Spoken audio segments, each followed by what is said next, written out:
What is up, vlog? Hyatt fam, we're excited to have you guys here for this episode of the weekend. I hope you enjoyed last episode of the weekday, but we're kicking it off here at work, and I just wanted to show you something I've been working on. One of the things they don't tell you about working and things like that is really the adaptability, especially in a church, in a servant setting, how adaptable you have to be, how much you have to be learning all the time.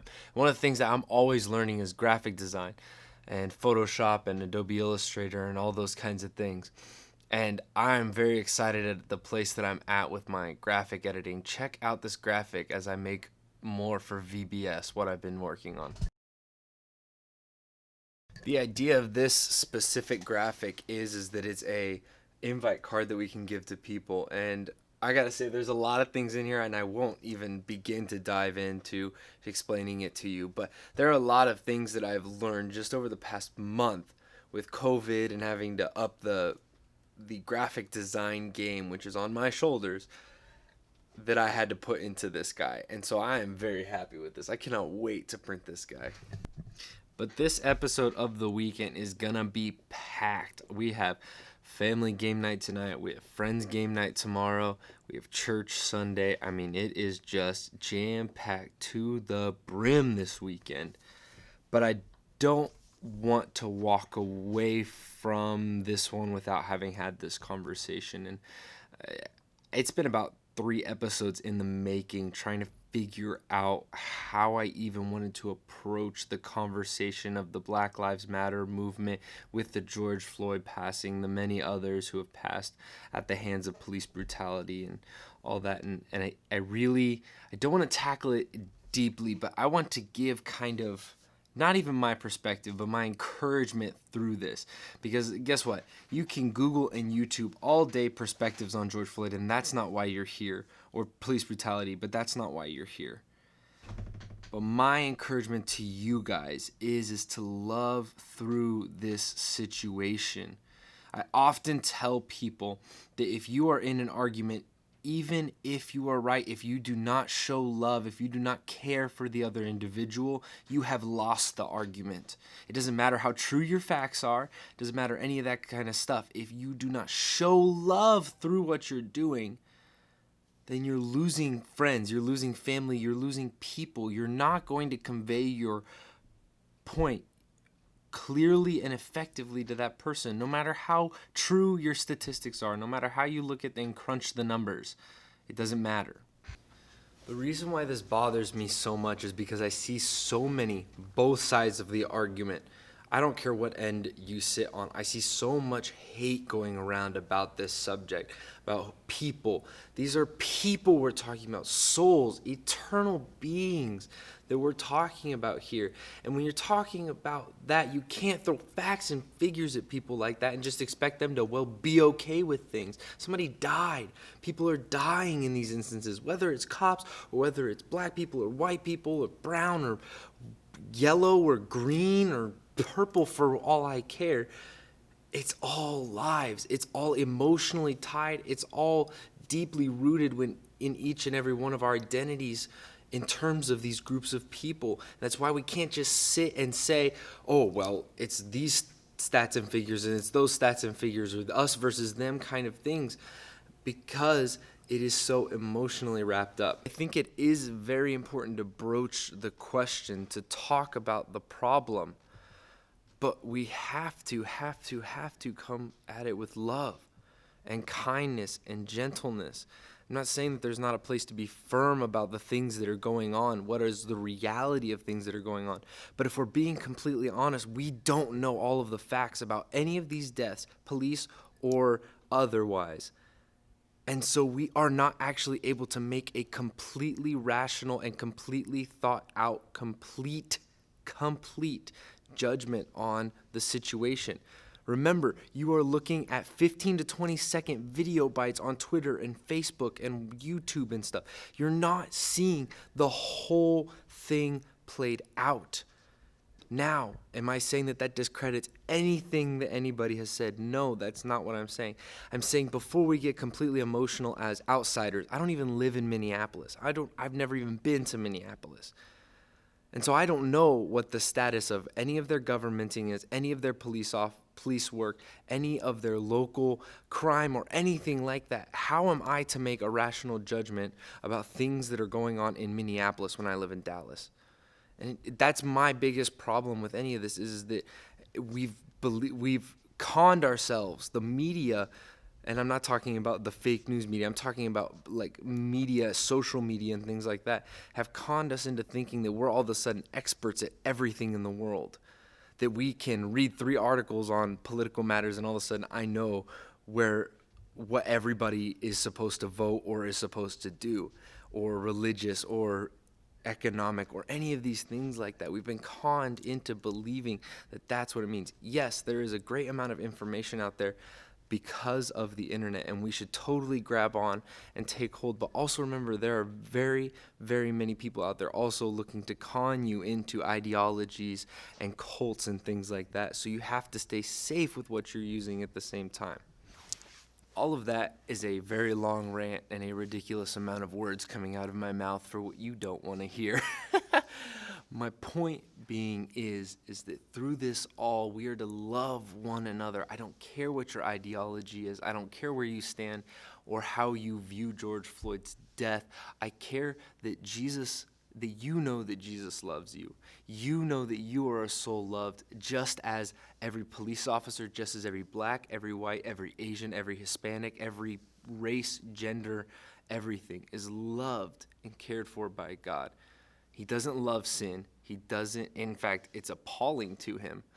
Sin is appalling to him, but that doesn't stop him from loving us. So I want to let you know right now, as I stare right into my camera lens, is that Jesus loves you as an individual, as a person created in his image. That's what Genesis 1:28 says, that you were created in his image with a purpose and a plan. That's in Philippians, that you would not walk in your sin, but that you would be renewed by the transforming of your mind, to not be conformed to this world, but be transformed to be more like him, that you can discern what is the will of God, what is good, what is holy, and what is pure. Okay, enough of that. Let's get on with the day. Look who decided to join me for lunch. So maybe this will end up being a lighthearted video after all. Another day, another Chili's episode. Boy, how much money do you think Chili's has made off of us? That's a lot. I don't want to calculate. Over the last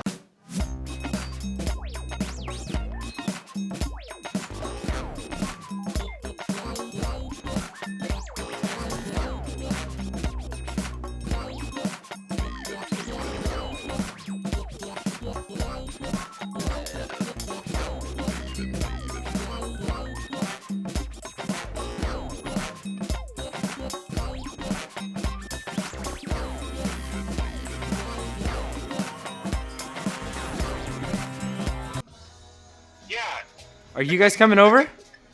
Yes. Lit. You don't vlog. What's up? It is 5:43 on Saturday. I didn't feel like boring you guys with all the stuff that I did today at work. So here we are making frozen virgin. Are daiquiris regularly virgin? no. Virgin strawberry daiquiris. Getting ready for game night. And yeah, we'll see. It's kind of been crazy. We had like 10 people coming, and then we had 3 people coming, and now we're back to like 6. So it's kind of crazy around here.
I think the point that I'm trying to make with this video, and I don't like to harp on, especially social justice or really just social matters a lot, at least on a public forum like this, you could say. I personally think that all these kinds of matters should be dealt in the private. Like, if there's not a problem with, you know, having people out there who are advocating in a public manner, you know, but it seems to me that social media has made everybody, like I was saying earlier, experts in every field.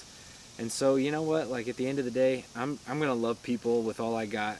I don't care if they have 3 arms, if they have half a head, if they have 9 or 11 toes. Like, it's not worth losing that. And also, with that being said, I'm not gonna let anybody else be that way. And I think that might be the thing that many slack on. It is probably the biggest problem, I'd say, is that we let our friends and family get away with, for lack of a better term, being racist or being sexist or being any of this. And we, you know, but our culture has pushed that with tolerance, and it's just whatever you believe is what you believe. Because if I just believe that blacks are unequal, by your standard of what makes an ideology, that's fine. So what I'm trying to say is Jesus loves you. Love other people regardless of what they've done, who they are, or how they look. It's just ridiculous.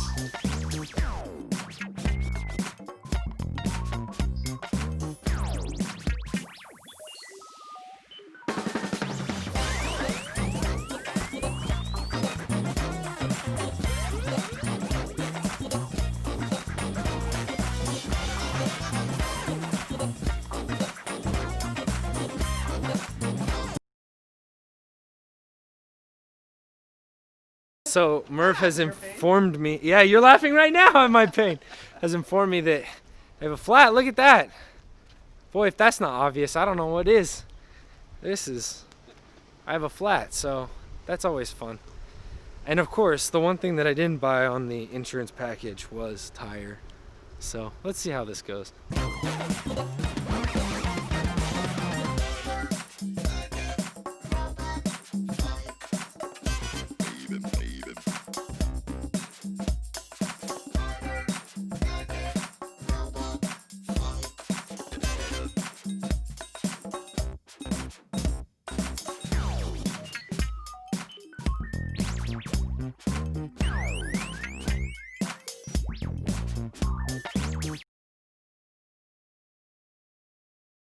Well, we decided this evening we were going to join my parents for some swimming, because Jack absolutely loves swimming. And look at this. We left a hat and Merv came in clutch, and now he looks like a pirate. What's up, buddy? Captain Jack! Captain Jack.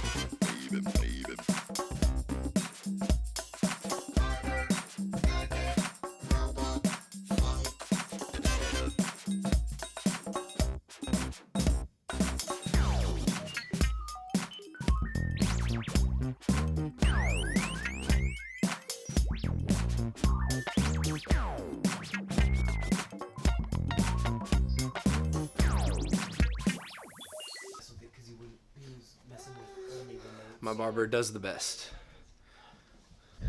Well, to close off this vlog, I'm gonna give you guys a wonderful Texas tradition to finish this off. And so, the DQ Blizzard. If you don't know, oh my gosh, it's melting. Oh no, I'm in trouble now. That's what a 2-minute car ride will do.